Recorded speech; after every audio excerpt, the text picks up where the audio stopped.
Ladies and gentlemen, buckle up, because what you're about to hear makes every scam, every grift and every Nigerian prince email look like pocket change at a lemonade stand.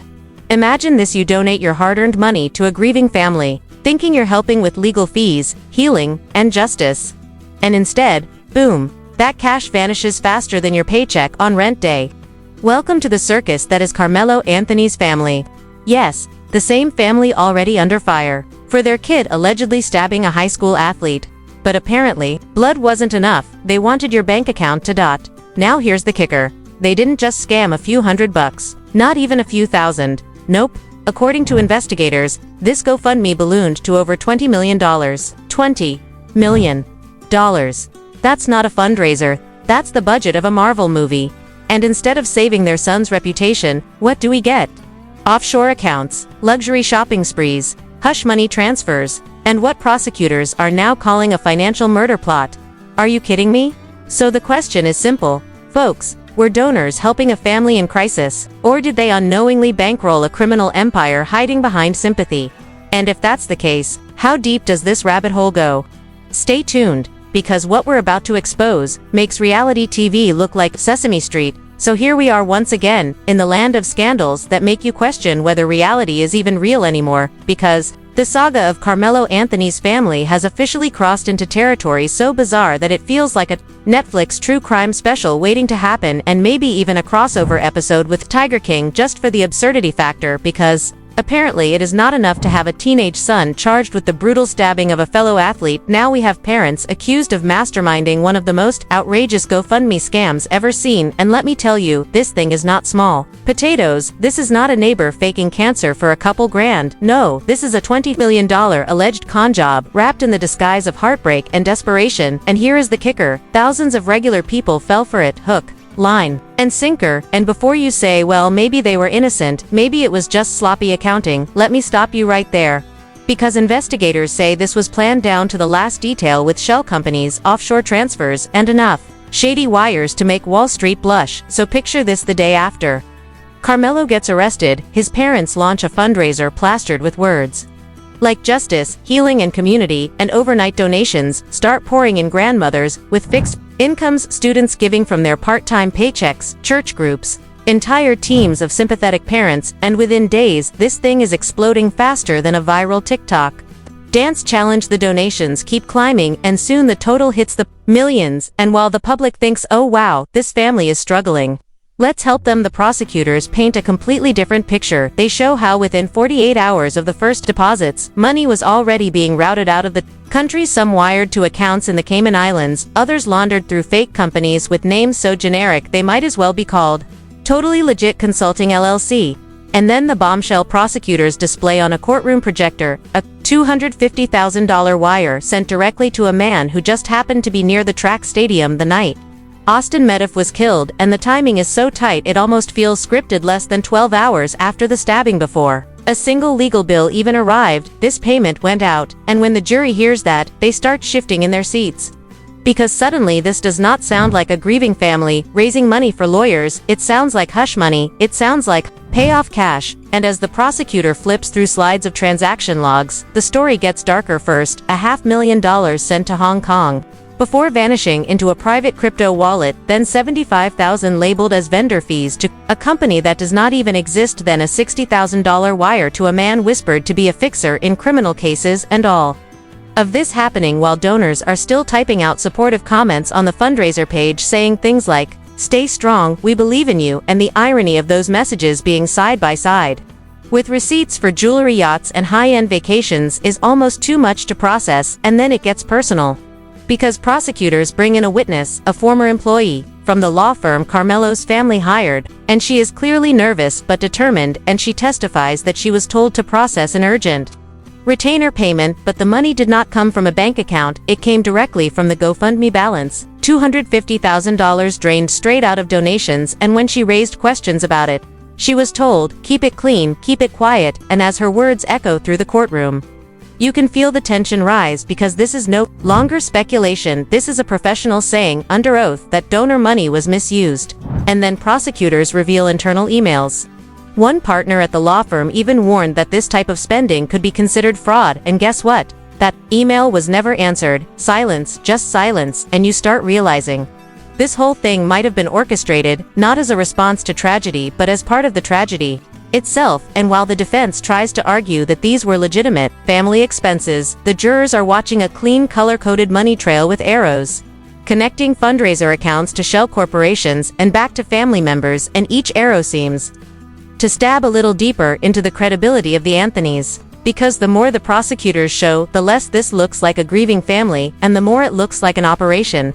The kind of operation you expect from mob movies where suitcases of cash vanish into storage units and witnesses are bribed to keep their mouths shut. And speaking of storage units, surveillance footage emerges showing Karmelo's father visiting one such unit on the same day. $75,000 left the GoFundMe account. He stays for an hour, leaves with a black duffel bag, and when investigators search later, it is scrubbed clean.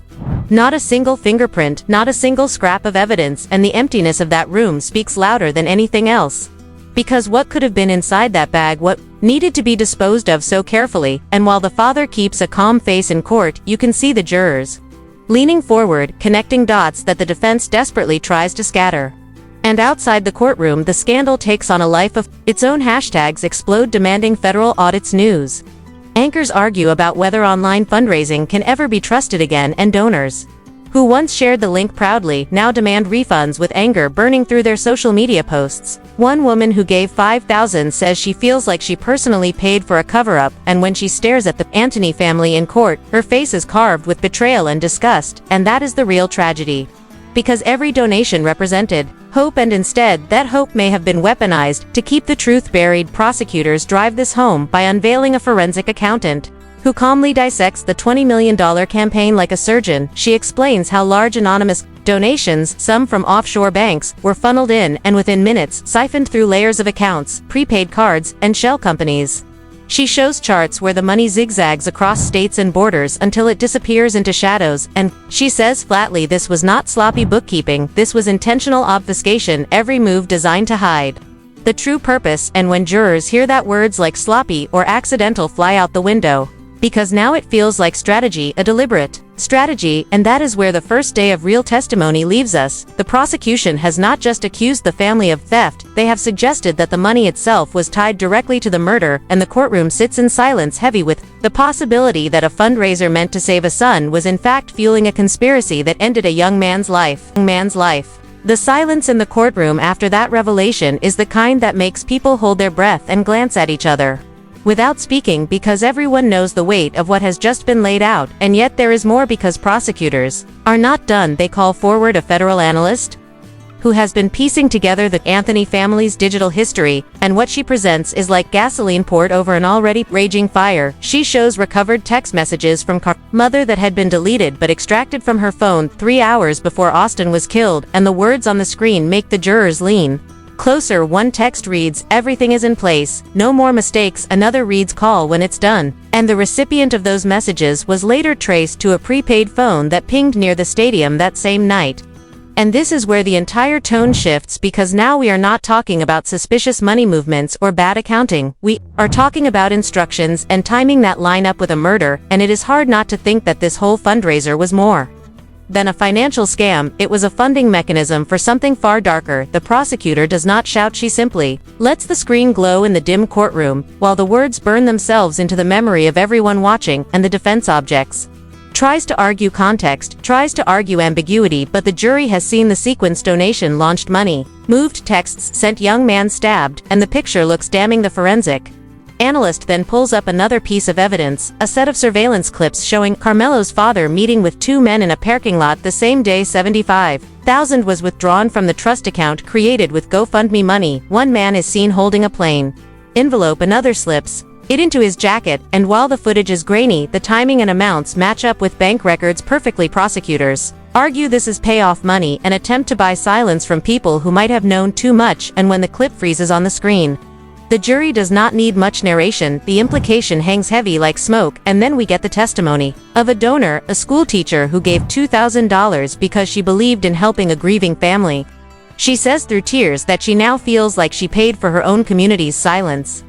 She says her students looked up to Austin, and that every dollar she gave was meant for justice, not for yachts.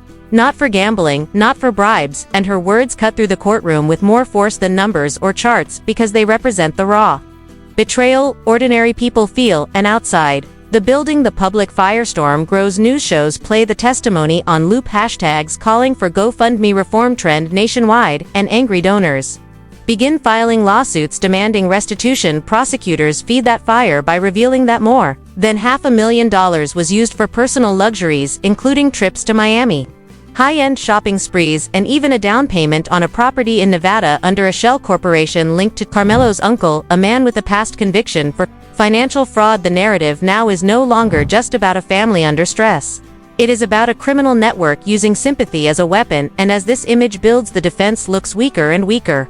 Their argument that all this money was necessary for legal safety or family protection crumbles in the face of jewelry receipts, yacht rentals, and secret storage unit visits. And when the prosecutor closes for the day, she reminds the jury that this was not just theft, it was theft tied to death, money collected in good faith that may have funded a murder plot. And as the gavel comes down to adjourn, you can feel the unease, not only in the room, but in the wider public watching, because this is no longer the story of a tragic teenager. It is becoming the story of an empire of lies unraveling in front of cameras.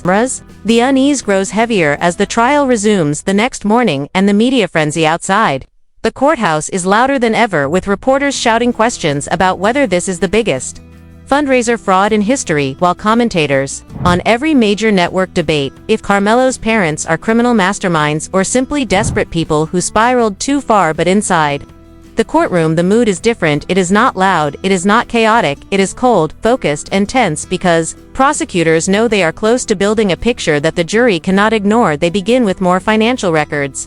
Not ordinary numbers, but a chart that shows a single $500,000 anonymous donation traced back to an offshore account in the Cayman Islands, and almost instantly divided into smaller transactions across multiple states. Some of that money bought prepaid debit cards that were later used to buy surveillance gear and burner phones, and prosecutors argue that those very items were used in the weeks leading up to Austin's death. When the jury sees receipts for the burner phones dated just days before the stabbing, the connection is hard to dismiss. The defense tries to suggest coincidence, but the prosecutor immediately clicks to another slide, this one showing GPS data placing one of those prepaid phones near the stadium the night of the murder, and the air in the courtroom gets tighter because now the dots are no longer abstract. They form a clear line from donations to equipment to presence at the crime scene. Then comes the revelation that seals the audience in silence. Investigators present a bank statement showing $75,000 moved from the GoFundMe account into a private trust controlled by Karmelo's father less than 2 days before Austin was killed that same day. Surveillance cameras captured him entering a storage unit with nothing and leaving with a black duffel bag. Investigators later found the unit scrubbed, empty and spotless, which they argue is consistent with evidence disposal. The defense objects again, claiming this money was for urgent family needs, but the prosecutor lets the dates speak for themselves. Fundraiser launched, money transferred, father seen with a bag, victim killed, and the narrative writes itself. The gallery begins to murmur, and even some supporters of the Anthony family looks shaken, as if realizing for the first time that this might not be a smear campaign but a chilling reality. And then the prosecutor plays her final card, a series of recovered emails and text messages that investigators say tie the conspiracy together. One from Karmelo's mother reads, "Keep it to yourself." Another from a partner at the law firm warns that using donation money this way risks fraud and goes unanswered. And finally the deleted text reading, "Call when it is done," timed just hours before the stabbing. The jury stares at the glowing screen while the prosecution reminds them that this is not about speculation, this is about evidence, hard evidence of money movement, communication, timing, and intent. And she ends the sequence with one chilling line, "This is not charity. This is currency for silence." The defense scrambles in rebuttal, suggesting that the texts could mean anything, that the timing is unlucky coincidence, that the family was simply overwhelmed by tragedy. But it is difficult to erase from the minds of jurors the clean visual trail of donations turning into bribes, hush money, and equipment purchases. And as the day ends, the judge calls a recess. The Meta family walks out without a word, their grief written plainly across their faces, while outside the cameras explode in flashes, capturing the storm of a story that now feels bigger than one case, because at its core, this scandal raises a haunting question: can sympathy itself be weaponized? and sold to the public as a cover for violence, and the answer, judging from the evidence shown in that courtroom, seems disturbingly close to yes. And so here we are standing at the edge of a scandal so wild it makes every headline look tame, because what started as a story about a teenage stabbing has turned into a saga of money laundering, offshore accounts, and betrayal that feels less like real life and more like a script out of a crime thriller. The evidence is chilling. The money trail is undeniable, and the silence of those who should have spoken is louder than any defense could ever be. But the bigger question now is, what do we do with this? Because if millions of dollars can vanish under the disguise of sympathy, if ordinary people can be tricked into funding what prosecutors say might have been a cover-up for murder, then what does that say about every other fundraiser, every other click, every other donation that promises to heal and help? So I am asking you to think about it. Do you believe this was a desperate family caught in chaos, or was this a carefully crafted empire of lies designed to cash in on tragedy? Drop your thoughts in the comments right now, because I want to hear from you. Like the video, share it, subscribe for more, because the truth is only getting darker.